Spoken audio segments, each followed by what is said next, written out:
আগামী 2 কর্মদিবসের মধ্যে সেই ডকুমেন্টগুলো সংগ্রহ করব। জি।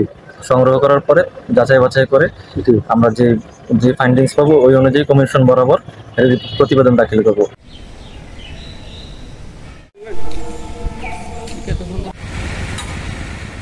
আমরা এখানে সুনির্দিষ্ট অভিযোগের ভিত্তিতে এখানে দুলা হাজরা সাফারি পার্কে এসেছি।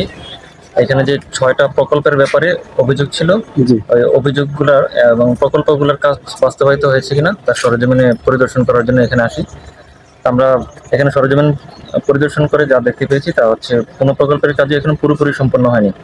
বেশিরভাগ প্রকল্পের কাজে 30%, 35%-এর মতো। আমরা এস্টিমেট অনুযায়ী আমাদের 30 থেকে 35% মনে হয়েছে যে কাজ সম্পন্ন হয়েছে। আবার কিছু কিছু কাজে 20%ও সম্পন্ন হয়েছে।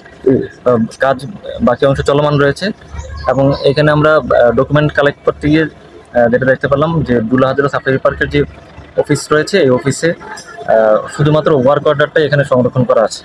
আর বাকি যে ডকুমেন্টগুলো আছে সেগুলো হচ্ছে যে শুরু থেকে শেষ পর্যন্ত, যেমন টেন্ডার আহ্বান থেকে শুরু করে বর্তমান পর্যন্ত চট্টগ্রাম বিভাগীয় কার্যালয়ে রয়েছে। তো আমরা পরবর্তীতে আগামী 2 কর্মদিবসের মধ্যে সেই ডকুমেন্টগুলো সংগ্রহ করব। সংগ্রহ করার পরে যাচাই বাছাই করে আমরা যে ফাইন্ডিংস পাবো ওই অনুযায়ী কমিশন বরাবর প্রতিবেদন দাখিল করব এবং পরবর্তীতে যদি কোনো আইনানুগ ব্যবস্থা নেওয়া লাগে সেই অনুযায়ী আইনানুগ ব্যবস্থা নিব আর কি।